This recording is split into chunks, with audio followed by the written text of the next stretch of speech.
আজকে ভোগের খিচুড়ি রান্না করছি বন্ধুরা।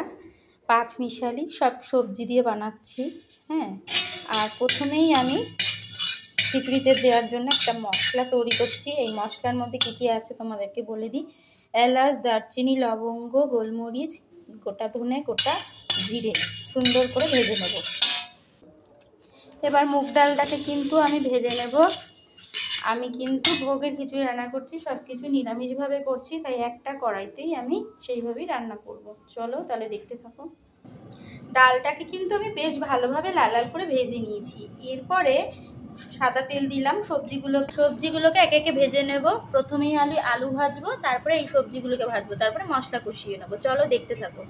আলুটা ভেজে নিলাম, গাজরটা ভেজে নিচ্ছি,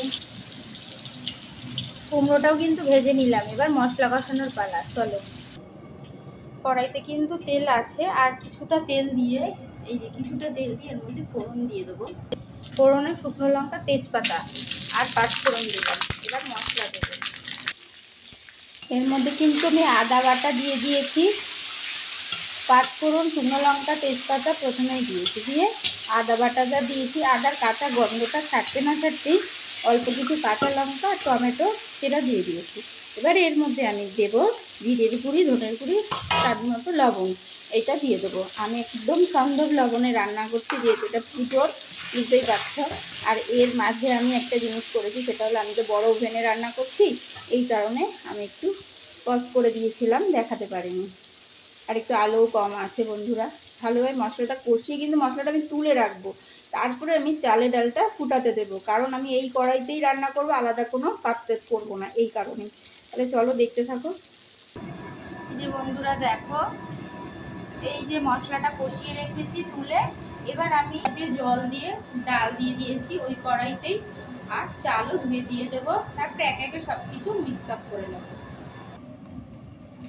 এই যে চাল আর ডাল একসঙ্গে দিয়ে দিয়েছি, ফুটবে ভালো করে, ফুলে মিশে গিয়ে তারপরে সবজি দিয়ে সেই মশলা কষানোটা দিয়ে আমি নামাবো। ফুটতে লাগুক। দেখো খিচুড়ি কিন্তু আমার হয়েই গেল শেষমেশ, ঠিক আছে। এবার কিন্তু আমি এর মধ্যে যে মশলাটা কষিয়ে রেখেছিলাম সেই মশলাটাকে দিয়ে দেবো।